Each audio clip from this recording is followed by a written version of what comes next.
Today, as the second part of our show, we have Bill Bodine from CreativeBridge Communications. Bill, welcome here to Ventura. And thank you. We've had Eddie Taduri on our show before, and one of the things that when someone's as creative as he is and as dedicated as he is, sometimes we need a practical side to our lives too. And just tell me how you met Eddie, how you know Eddie, and kind of where you've taken your own life. Well, we'll assume that people are familiar with Eddie. I know him as a great drummer. He is, in his second life, of course, created an incredible curriculum. TRAP, the Rhythmic Arts Project, is his nonprofit. I met him playing records in Los Angeles. I was a bass player, and I'm out of retirement and playing again, by the way. And I showed up on a date one day, and we played on some record and just grooved like mad, and everybody knew it because we got hired as a team to play on a lot of records after that. So I knew him in that life. As our careers grew, you go in different directions. Take a road gig with this person. I was off doing Joan Armatrading and all these, and he was doing a different list of gigs. So I lost track of him. Only upon my retirement, which was, I tried it about 5 years ago. In my retirement, what I did was found with another former bandmate. He had gone a different direction as well, my partner. He had gone into academics. He was a professor at Penn State. His name is Daniel Marshall.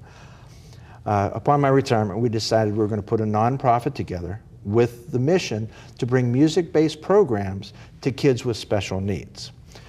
What we were going to do, the goal was that we would find the people that needed the help, then we'd find the appropriate and the best curriculum possible, then we'd find the funding to put it all together and manage it, oversee it, hire the facilitator. So the first step, we found it was easy to find the population that needs help. I mean, there are so many kids with special needs, with Asperger's, with Down syndrome, with, there's just so many of them that became almost depressingly easy to find the populations to help. Next step was to look at effective curriculum. What is going to be fun, entertaining, and something other than just entertainment? I mean, a lot of music programs are solely entertaining. We wanted to bring a more educational component to it. And in our research, we discovered the Rhythmic Arts program. And I discovered Eddie Taduri is behind it. And it's a fascinating story for those that don't know. I won't tell it here, but it's a wonderful story.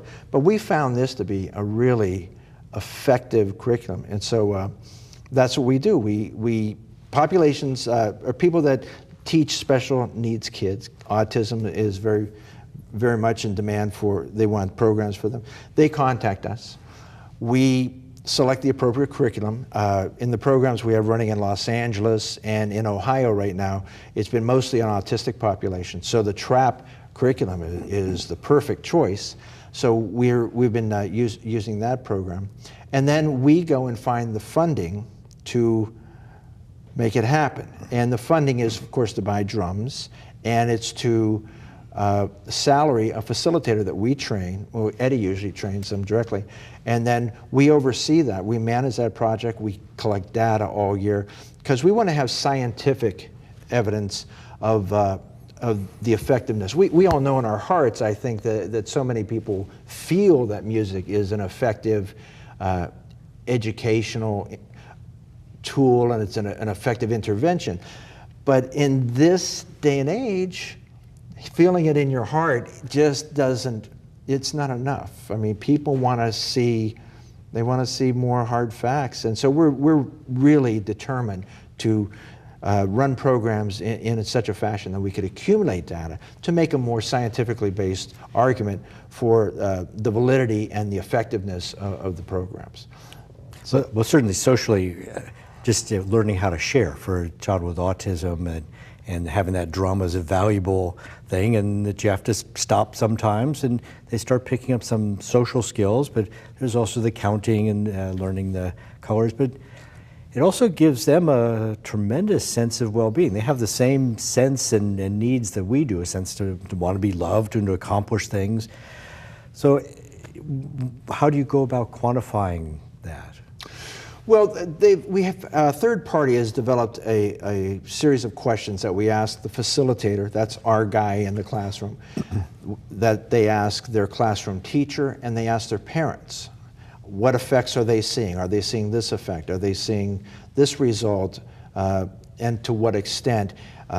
Over the course, they poll them, the parents they poll twice a year, the classroom teachers once a month, and our facilitator once a month. So it's survey type information. Again, it's not a controlled group, so it's not considered hard clinical data, but it's a start. It's a start towards what they are seeing. We think it's most significant that the parents see something. I mean, the effects of this, getting all the way home. And here's where TRAP is so special. There are music-based programs, as I said. With TRAP, here's an example of how it plays out, and I'll simplify it. Everybody's got a drum. Hey, let's play. Okay, everybody's having fun. And then the main guy, who's the oldest, he'll stop, and eventually everyone will stop, and then he'll start again. So now we've already started a dialogue, but then we'll assign the power to someone else, one of the students, and then they'll start and stop. Now they're controlling it. This is a socialization skill already. So we start this, and we play with that. The kids always take turns leading and following. But at some point, our facilitator, hi, my name is Bill. And you may not respond as a student right then because you're shy. These kids, socially, that's really where the emphasis is. They want us to help them with socialization skills, to be comfortable in these environments, to be able to interact appropriately. That's a pretty wide definition of behavior. But that's what they want, the socialization. So we'll start with, hi, my name is. We're waiting for, hi, my name is. And once we can, every single kid in that classroom will eventually, after a certain number of weeks, attempt to say their name. And they'll say their name with the reinforcement of hitting. Now, there's a reason for this, because it's what we call multiple motor matches. They're speaking it, they're playing it, they're hearing it. This is all about the reinforcement of the lesson. Once we have this highway open between you and I, well, I can send down numbers, I can send out colors.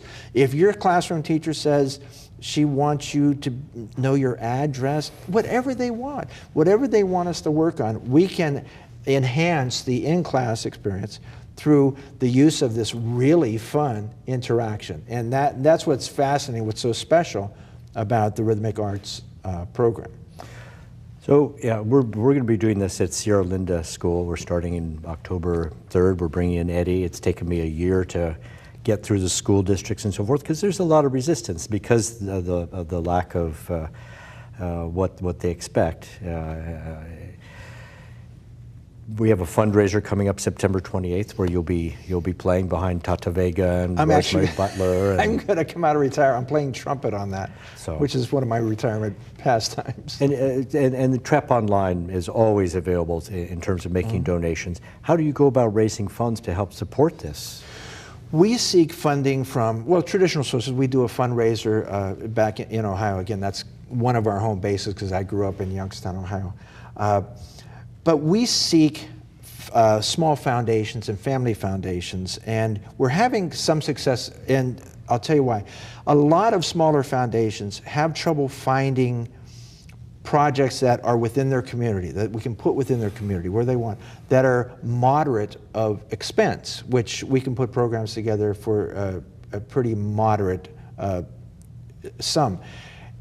And we're extremely efficient. So when they fund a program, what they see is 85 to 90% of their money going right into the classroom. Because we're all retired. We're doing this is our mission. Yes. We're not doing this so our overhead is low. So we've been seeking out and having success with these family foundations. In Los Angeles, the Mays Foundation helped us put the program together at Lanterman High School, and there's a Rags to Riches Foundation helped us there. And they're just perfect examples of these smaller family foundations that want to feel more hands-on with their philanthropy.